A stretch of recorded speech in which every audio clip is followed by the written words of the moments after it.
minds. The author made that point.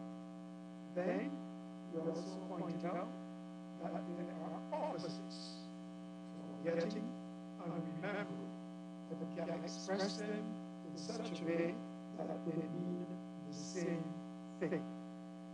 Then he also pointed out that there are verbs, as we know from our old primary school days, that a verb is an action word. And we see a verb means something, some action is taking place. And this one is the action of remembering, or conversely, the action of forgetting. Now, these words are very significant to us as followers of Jesus Christ. God wants to teach us this, and as we examine what we have studied in the Bible this week, we will see what exactly it is that God wants to bring so forcibly to us through these two powerful words. All right, as I just said, they indicate something that happens in our minds. There is no middle ground between two of these. There isn't something that is a remember forget situation. It's either remember or forget. No middle ground. Then it relates to the governing power in our nature. Because to remember, that power has to be exercised, and to forget, that power also has to be exercised. So the author introduced us to the two words, and then in our study for the week, we were supposed to identify each day the strength of those two words in the study for that day and what they meant for us. So that is what we are going to review right now.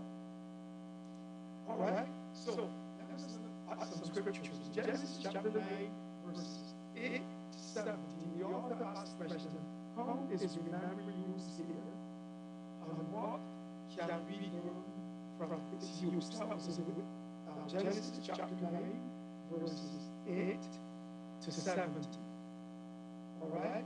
Now, in that text, the Lord said he was establishing his covenant. And this was very early in the history of the world. It was just after the flood. And the Lord wanted to establish a covenant with his people at that point. Now, at that point, God's people were supposed to return or group the inhabitants of the earth, because it was only 8 people. It was Noah and his family. And so the Lord told them, I am establishing my covenant with you. And then he went on to say a number of things in which he used the word remember. Right? He said that the world had just been destroyed by the flood. And so the Lord said, I'm making a covenant with you and with your descendants after you. So that covenant reaches right down to our time and also as long as the world will last. And he said, I'm going to give you a sign. And what was that sign? I'm sure you remember. It was the rainbow in the cloud. He said that would be the sign of the covenant. And then the Lord introduced the word remember. He said, when that shall be seen in the cloud, I will remember my covenant. I will remember that I will not destroy everything again by water. I will not bring a flood to destroy everything. So the Lord linked himself to his plan not to destroy the world again by a flood with the word remember.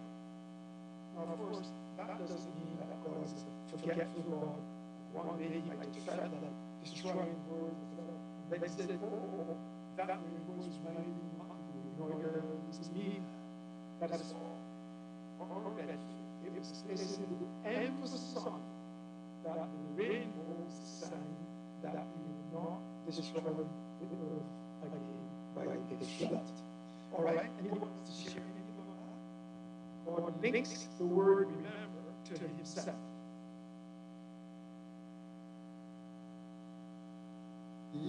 Just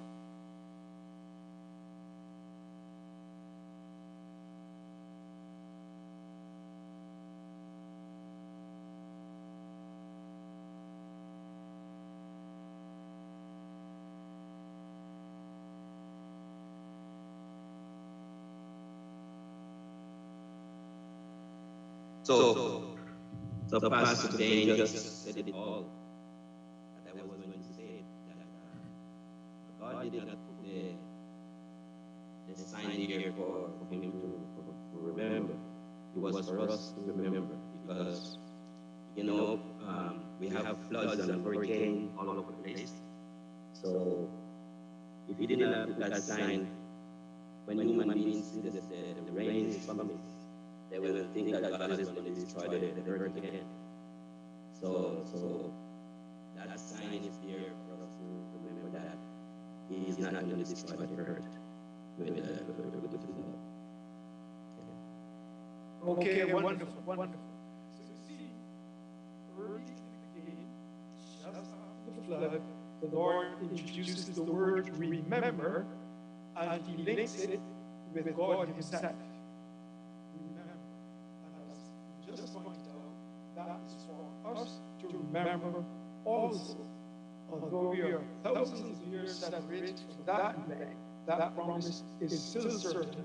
The rainbow is an indicator of the grace and the promise of God. All right? So that's in Sunday's section. We have linked the word remember. We have linked it with God. We have linked it with us. But primarily, God has linked it with himself, with a promise he made to us. Now, in Monday's second segment, remember is again introduced. But this time it's introduced with God's people. Now, I want us to understand that when we talk about God's people, although we are looking at the experiences of Israel and how it related to them, this was not something separate and distinct to the children of Israel alone. Because God has always had his people, and we are the last in the line of that special people. So, the same emphasis that God gave to the children of Israel in those days is relevant to us today. Let us bear that in mind. In Deuteronomy 4, then, we had studied about the admonitions and so on that the Lord had given the children of Israel, how he had redeemed them. This was in our study early in the quarter, brought them out of Egypt. And as he pointed out to them in the words that he gave to them through Moses, he had redeemed them by trials, signs, wonders, war, a mighty hand, an outstretched arm, terrors. According to all of these things, he had freed them from Egypt. Now, what was the Lord emphasizing for them to remember? And why was it so important for them to remember these things? Now, what did God emphasize for them to remember? That was in Deuteronomy chapter 4, verses 32 to 39. And it's in Monday's segment that we are focusing our attention right now. All right? So they were redeemed out of Egypt. And what was the Lord asking them to remember? All right, first of all, he was asking them to remember, have you heard about anything like this happening to any people? In other words, as you look at the tribes around you, was there any other tribe that you saw things like this happen to them? And of course, the answer to that would be no. They had not seen that. Maybe by conquest sometimes, maybe by some other thing, but the number of things that God did to redeem, to bring his people out of Egypt, that had not happened with any other tribe.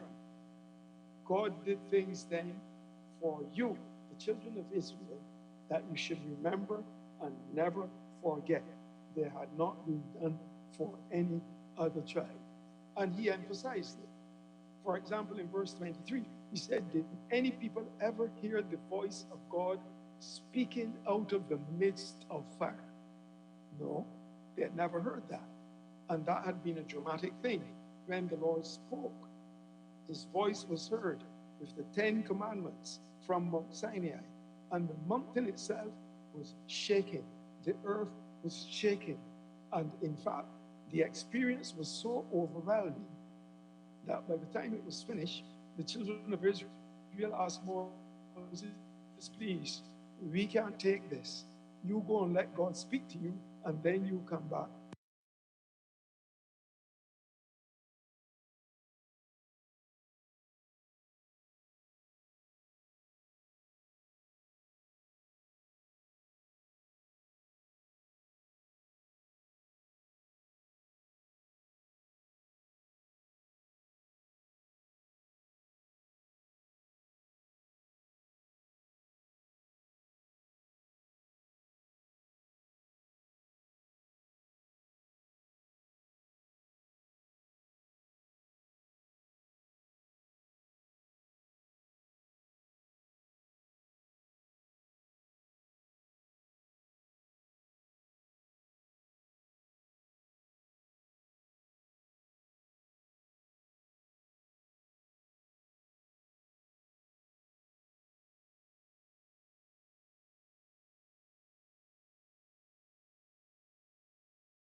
their days in the land that God intended to give them.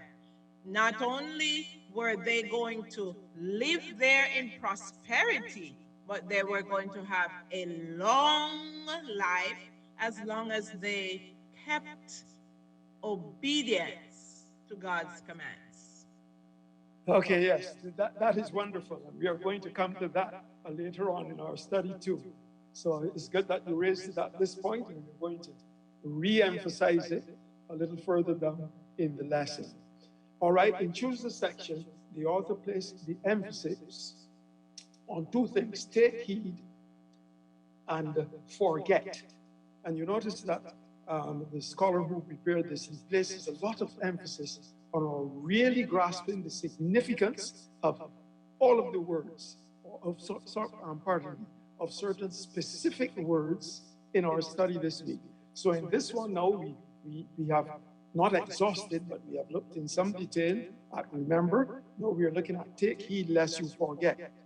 And from Deuteronomy chapter 4, verses 9 and 23, the author pointed out that there are two verbs that dominate the opening of these verses. Two verbs, active words. And those verbs are take heed and forget. And the author emphasizes that we grasp fully the meaning of those words in this context. That is, take heed that you don't forget. And take heed that you don't forget what the Lord has done for you. And I hope that we took time to look carefully at the significance of that word, because the author gave us a word study on it, and he showed that take heed is used in different form in Deuteronomy 4:9, where it is translated as keep yourself, and it occurs all through the Old Testament. And it means not only to take heed in terms of seeing something, but it means to be watchful. It means to preserve a certain situation in what we are doing as a result of what we are seeing. It means to guard. And the first time the author pointed out it appears even before there was sin, when the Lord told Adam to keep the garden that he had given to him. All right, let us take a quick look at the verses then. Deuteronomy chapter 4, verse 9. And that says, only take heed to yourself and diligently keep yourself, lest you forget the things your eyes have seen, unless they depart from your heart all the days of your life, and teach them to your children and your grandchildren. Now, this is a big text because it enters into the family. God is saying that you must not only take heed lest you forget these things, but it must be a part of what you teach your children, and it must be taught to them and also to your grandchildren. In other words, this has to be carried on from generation to generation by teaching, by the imparting of that knowledge.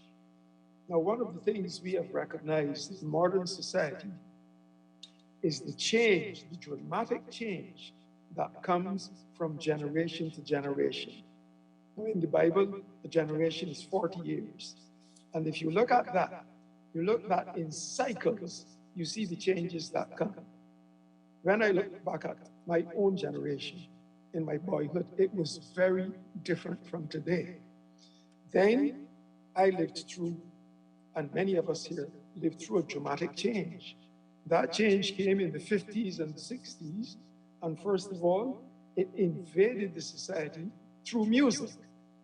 And those of us of a certain age can still remember the names of some of those singing groups that came up. And those were like the Beatles and the Rolling Stones and all of these, Alice Cooper and all of those names. And there was a dramatic change in the society, in the mores, in the morals, in the behavior, and it was driven by the youth. Then that passed. And again, as the generation began to shift, You had the hippies and the yippies and all that kind of thing. And now we are into another change in our time, and a lot of that is driven by technology. Now, this change will come, but the Lord is saying there are some things that should not change. And those things that shouldn't change is the memory of what God has done for his people and what he's continuing to do for them. And so that's the point that was emphasized, that even in Israel, where those people would be the people of God, if they did not reiterate and teach these things, they would be forgotten, and there would be a devastatingly injurious change that would come into the society of God's people. So the emphasis, take heed lest you forget. Watch, preserve the memory of these things, preserves these teachings, and in doing that, you will be preserving its impact upon your lives. All right, there are some other points in that segment you may want to bring out, or you may want to make some points yourself. Go ahead.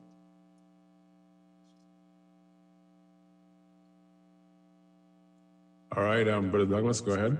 Yes, you're right about that, because God Just so that we get to the end of the lesson, we only have about 20 minutes left. Make your comments as short as possible.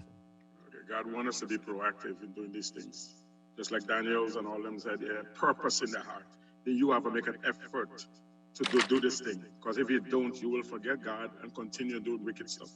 And God knows the nature of mankind. So that's why he said, if you're not connected to me, you will